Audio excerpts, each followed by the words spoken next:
je ba la responsable yaa ngi dawal sa oto bu baax am nga kër amul kër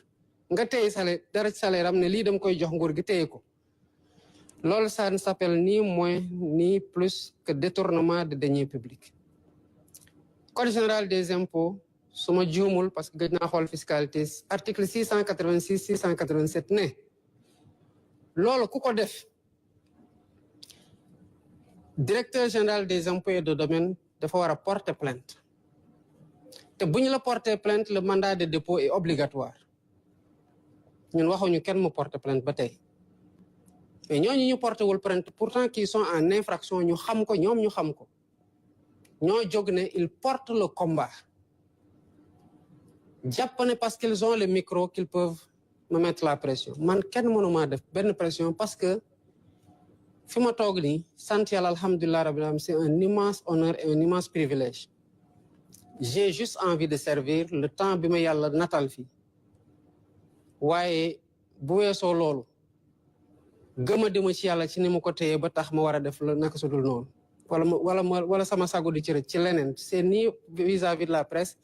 ni vis-à-vis de l'opposition ni vis-à-vis de quelconque groupe social que ce soit bu presse bi amee problème tamit am na lu doon am amatul c'est pas dirigé que contre la presse dama jàpp ne que mooy li ma doon wax sànq ci sama wax les questions des corporatistes doivent d'abord trouver solution au niveau des ministères mais au nom de quoi problème am na ci presse mi nañ dem ci présidence de la République régler ji ko fa parce que yàgg nañ ko fa régler ñu leen di bale ay milliards et milliards il y a des gens dans la corporation yoo xamante ne seen arriéré de paiement fiscal c'est ay milliards la ñu ne nañu dem ci président bu ñu demee et cetera bu ngeen ñëwoon ci man tamit dama leen di wax ne loi mayu moom a baale impôt da ngeen di ñibbiwaat par contre bu ngeen demee ci seen ministère waxtaan ak ñoom dem ci ministère des finances waxtaan ak ñoom bu amee blocage le niveau primatorial mën na nekk un niveau d'arbitrage sama niveau mën na nekk un niveau d'arbitrage même au niveau conseil des ministres mooy wax na nañ ministre waxtaan ñu recevoir leen c'était pas lié à une pression quelconque c'est le sens des responsabilités par rapport aux emplois et aux entreprises qu'il faut sauver kese mais c'est pas par rapport à une pression qui a été mise sur moi amul ceci étant dit ni nga waxee ni privé bi dafa am problème ba joxeetuñu publicité mais ñun noonu lañu amee problème bu ñu ñëwee dañu ne il faut qu'on rationalise c'est pas que les publicités lan moo doon xew ñëpp gis nañ convention yi nga xamante ne jot na génn ci biir presse bi ñan lañ ko doon jox demoon sax ci ñu mu war a dem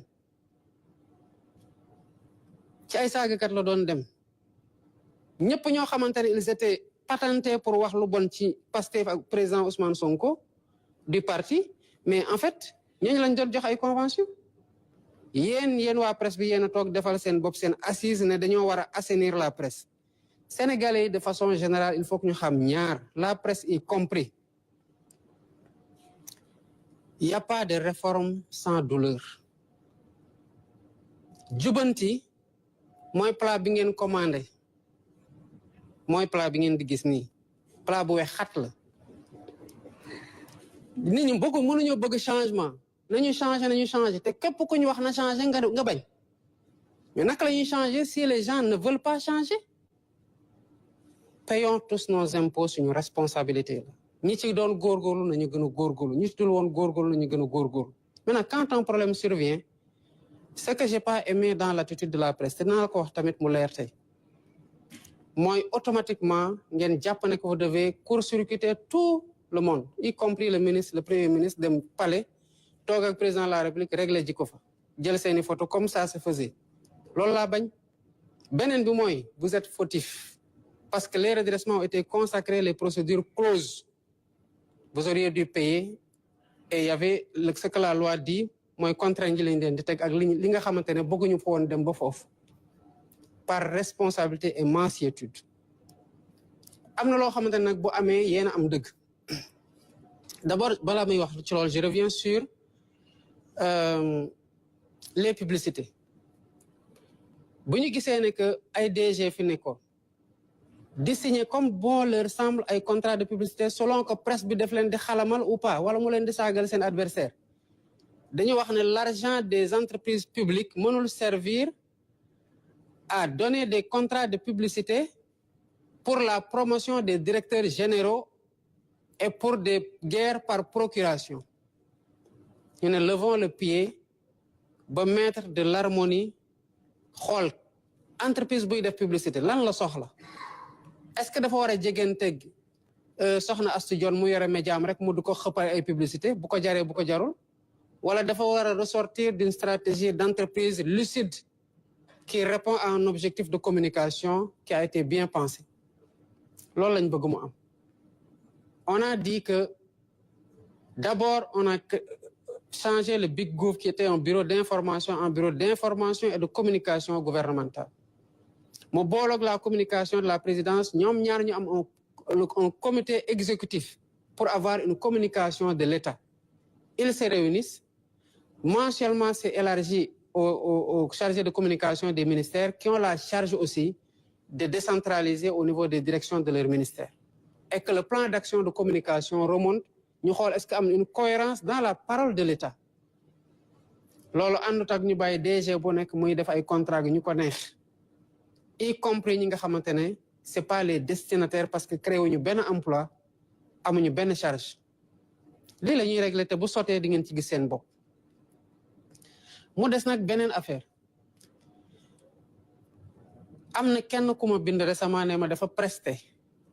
fayuñu ko. J'ai écrit au concerné via le directeur de cabinet pour lui dire ñii nañu vérifier ndax prestation yi ça a été fait dans le cadre d'un contrat conclu ñu ngi koy saytu. Li ma ci teg mooy bu fekkee ne da ngeen ko amel parce que presté na ba pare fay leen ko parce que tamit mënuñoo amel les entreprises publiques de l'argent à des groupes de presse mënuñu leen forcer ñu naan dañuy am ay contrat par force de parce que ñoom ñoo xool seen objectif de communication tant que c'est aligné à la communication de l'État et du gouvernement on est ça va mais lu ñu bëggul mooy ñu defloo nit liggéey lu ñu fekke ak lu ñu fekkewul parce que ce dont les entreprises là héritent comme dette c'est leur dette bu dee entreprise de presse yi dañoo def prestation avant ñoom prestation yi ñu facturer ko ñoom mënuñu contester la facturation dañoo war a fay te bu boobaa dinañ fay yóbbante nañu la def le porte-parole xam naa doy nga sa porte-parole waaye waxal ñi la yóbbante képp koo xam ne def na prestation mu dem ci ki mu prestel ne ko fay ma mu bañ ko fay na fexe ba ma jot ci contrat bi ñu bokk bu leen boole la preuve que la prestation a été faite montant bi ñu ko amel bu boobaa dinaa wax entreprise boobu kii ngeen amel fay leen ko xaalisam parce que loolu tamit mooy yoon. Maintenant la presse je ne dis pas que di ngeen d'accord ci lépp luy ministre bi di def wala mu koy wax mais accordez-nous le bénéfice du doute qu'on est de bonne foi vis-à-vis de la presse. D'accord ñu ak yéen ci yu bëri d'accord nañu yéen ak ci lu bëri mais niñ ko war a muñalantee ci biir langue politique bi noonu lañ koy muñalante ak yeneen secteurs yëpp. J'ai dit que les divergences c'est des diversités et les diversités c'est des richesses loolu laa gëm. bu ñu nekkee ci opposition la presse nous donnait la parole lu ñu doon wax daawul woon neex ñi fi nekk di ngeen jox ay nit parole tamit ils ont la responsabilité de leur parole. mën nañu wax dara du ñu neex mën nañu wax dara ñu neex ñu mën nañu wax dara sax mu bañ ñoo neex waaye doon njëriñ ci réew mi bu boobaa dañ koy jël. Donc vous devez être aidés et nous sommes dans les meilleures dispositions comme pour tous les secteurs à vous aider mais du nekk ci pression ak parce que vous tenez le micro loolu kese mooy suñu aujourd'hui divergence boo xamante ne mën nañu ko am muy une divergence majeure. Le ministre je le connais personnellement comme je connais les autres ministres du gouvernement. C'est des gens qui sont extrêmement engagés à servir et à servir tout le monde. Ils sont de très bonne foi. Et je crois savoir qu'il est même dans la logique d'augmenter l'aide à la presse, étant entendu que le dernier exercice par rapport à la reconnaissance des entreprises de presse, c'est un exercice qui restreint la base des bénéficiaires. Si la base des bénéficiaires est wàññeeku, montant bi augmenté, mais li ngeen nar a jot ci aide de la presse dina gën a bari. Pourvu que cela se fasse dans la transparence et pas sur la tête du client, selon que le média est favorable ou défavorable. c'est pas le sujet am na ci lu mu liggéey j'ai pas encore vu le document définitif ressortant des dernières de la dernière situation mais ma conviction mooy li ngeen doon jot ci aide de la presse dina yokk li ma leen mën a promettre tamit mooy ñi leen ameel seen xaalis qui soit une créance qui n'est pas contestable dinañ leen ko fay et dans les meilleurs délais maintenant li ci des nag mooy faciliter le dialogue avec votre tutelle parce que c'est votre tutelle et je sais qu'il a de grandes ambitions pour la presse parce qu'il porte de grandes ambitions pour ce pays des fois nag préjugé dina yàq lu bari ci waxtaan gi war ci diggante nguur gi ak ay segments yu bari mais donnez-nous le bénéfice du doute ci yenn yi parce que yenn yi tamit dafay gaaw a braquer nit ci à juste titre effort boobu rek la ñu leen di laaj maintenant ni ñuy jàppale yeneen secteurs yi la ñu leen di jàppale j'aurais bien pu vous recevoir hein mais ci conditions yi ñu doon demander audience bi ak exigence d'automaticité bu mu bëgg loolu laa nangul woon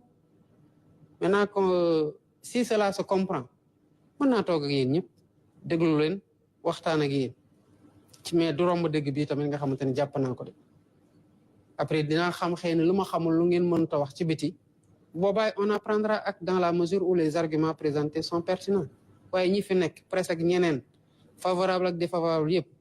yéen jàmm kese lañu leen yéene parce que ay sénégalais ngeen te après tout